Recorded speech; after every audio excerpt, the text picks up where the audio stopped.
실수 문제 같은 경우에는 둘 중 하나 고르기라는 문제인데요. 되게 비슷해요. 2 곱하기 n번에 걸쳐서 빨간색, 파란색 총 2개의 카드가 주어져요. 그래서 n이 2일 때는 4장의 카드가 이제 4번에 걸쳐서 2개의 이렇게 카드가 주어지죠.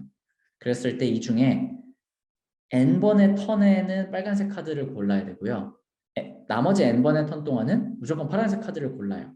그래서 합을 최대로 만든다는 거예요. 그래서 예를 들면 첫 번째, 두 번째 턴에는 빨간색을 고르고 이제 세 번째, 네 번째 턴에는 파란색을 골랐다고 하면 5 더하기 5 더하기 4 더하기 3이 돼서 17이 되지만 만약에 두 번째, 세 번째 턴에 빨간색을 고르고 이제 첫 번째, 네 번째 턴에 파란색을 골라버리면 5 더하기 6 더하기 4 더하기 3이 돼서 18이 되니까 이 경우가 더 좋다고 할 수 있겠죠. 그래서 이렇게 합이 최대가 되도록 하는 프로그램을 작성해 보자는 겁니다. 한번 보면 이제 앞서 설명드린 기본 문제랑 거의 똑같아요.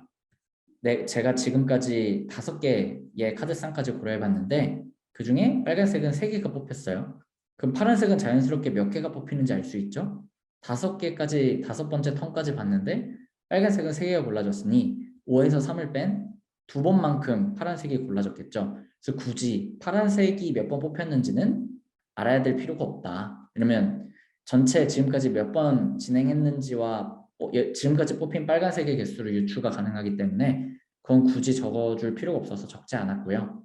그래서 이게 실제로 나중에 DP 점화식을 세울 때 굳이 불필요한 상태까지 넣어서 정의해야 될 필요가 없는 경우가 많거든요.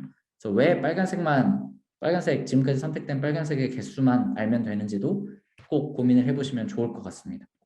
그래서 이렇게 보자는 거죠. 지금까지 고려한 게 똑같이 5개고 뽑힌 빨간색이 3개씩이고 그래서 얻어진 이 총합이 둘 다 똑같이 13일 때 그러면 앞으로 진행하는 입장에서 봤을 때는 이 앞에 선택된 상태가 완벽히 동일하다고 얘기할 수 있겠죠. 그래서 이렇게 생각해 볼 수 있다는 거죠. 지금까지 고려한 카드쌍의 위치랑 빨간색의 개수, 선택된 빨간색의 개수가 동일하다면 요 지금까지 골라진 숫자들의 합이 더 커질수록 당연히 좋다. 그래서 이걸 기반으로 또 점화식을 세워볼 수가 있다는 겁니다. 점화식은 DPI의 J, i번째 카드쌍까지 고려했을 때 지금까지 정확히 빨간색을 J개 선택했다고 했을 때 얻을 수 있는 선택한 숫자들의 최대 합이 된다는 겁니다. 그래서 점화식을 세워보기 위해 첫 번째 케이스를 생각해보면 i번째의 경우에 빨간색 카드를 골랐다고 생각해볼게요. 그러면 i번째까지 J개의 빨간색 카드가 골라졌어야 되기 때문에 i-1번째까지는 정확히 j-1개의 빨간색 카드가 골라졌어야 됐겠죠.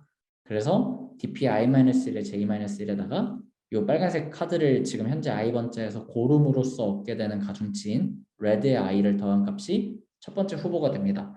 단 여기서 핵심은 j가 0보다 클 때만 가능한 게 j가 0인 경우에는 정의가 안 되겠죠. 왜냐면 i번째 빨간색 카드를 골랐다고 분명히 가정했는데 어떻게 지금까지 뽑은 빨간색 카드의 개수가 0개일 수가 없겠죠. 그래서 j가 0보다 클 때만 이런 점화식이 성립한다. 그러면 파란색 카드를 고를 때는 언제냐? i번째 파란색 카드를 골랐다고 하면 정확히 i-1번째까지는 빨간색 카드가 j개가 골라졌어야 i번째까지 봤을 때도 정확히 j개가 골라졌다고 얘기할 수 있겠죠. 그래서 다음 경우에는 i-1의 j에다가 이 파란색 카드를 고르게 됨으로써 얻을 수 있는 가중치인 블루의 i를 더한 게 두 번째 점화식이 되는데요. 이때 핵심은 i-j가 결국에 뭐죠? 지금까지 뽑아진 파란색 카드의 개수입니다. 왜냐면 i번째 그 쌍까지 고려했는데 총 빨간색이 뽑힌 걸 j개라고 가정했기 때문에 파란색은 i-j개만큼 뽑혔는데 분명히 i번째 파란색 카드를 뽑았는데도 불구하고 i-j라는 이 파란색 카드의 개수가 0이라면 불가능한 경우겠죠. 그래서 0보다 클 때만 이 점화식이 통한다는 겁니다. 그래서 뭐 되게 복잡해 보이지만 요거는 식으로 나타내기 위해 이렇게 의미상으로 적어본 건데요. 그래서 만약에 i가 j보다 크면서 j가 0보다 크면 빨간색, 파란색 둘 다 i번째 고를 수 있었다는 거니까 둘 중에 더 큰 거를 넣어주면 되고요. i랑 j랑 동일한데 j가 0보다 큰 경우라면 빨간색 카드만 고를 수 있는 경우이기 때문에 이 경우만 생각을 해주면 되고 i는 j보다 큰데 j가 0인 경우라면 파란색 카드만 고를 수 있기 때문에 이렇게 넣어주면 된다는 걸 알 수 있습니다. 그래서 요 둘 중 하나 잘 고르기의 어떤 값을 채워넣어보는 과정을 한번 살펴보면요. 최대를 고르는 거기 때문에 전부 다 인트민으로 초기화를 하고요. 0번째는 이게 없죠. 그래서 아예 아무것도 선택 안 했고 지금까지 선택한 빨간색의 개수도 없을 때는 얻을 수 있는 최대합을 0이라고 할 수 있기 때문에 보장할 수 있기 때문에 여기만 0을 적고 넘어갑니다. 그 다음엔 점화식을 따라서 쭉 채우면 되는데 J가 0이고 I가 J보다 큰 이 경우는 이 위에서 내려오는 파란색 카드만 골랐을 경우고 I랑 J랑 똑같고 J가 0보다 큰 경우는 이 경우 이때는 이 빨간색 카드를 골랐을 때만 해주면 되고 나머지 경우들은 빨간색 카드랑 파란색 카드를 골랐을 때 중에 더 최대인 거를 계속 갱신을 하면 된다는 거를 알 수 있습니다. 그래서 이것도 꼭 손으로 써보시면서 왜 이렇게 값이 채워지는지 눈으로 봤을 때 뭐 예를 들면 3번 카드 쌍까지 봤을 때 빨간색을 2개 고를 때 최대를 눈으로도 한번 보시고 실제로 여기도 결과가 내가 예상한 대로 나와 있는지를 비교해 보시면서 이 DP 테이블을 제대로 채우는 연습을 먼저 하시는 걸 강력 추천드립니다. 그 이후에는 이 문제 역시도 2 곱하기 n개 n번의 턴에 걸쳐서 정확히 빨간색은 n개, 파란색은 n개를 골라야 되는 문제였기 때문에 2 곱하기 n, n에 적혀있는 숫자가 문제에서 원하는 답이 됩니다. 그래서 코드랑 함께 보면 처음에 초기화는 다 인트민으로 해주고 0,0에 0을 넣어주는 식으로 해주시면 되고요.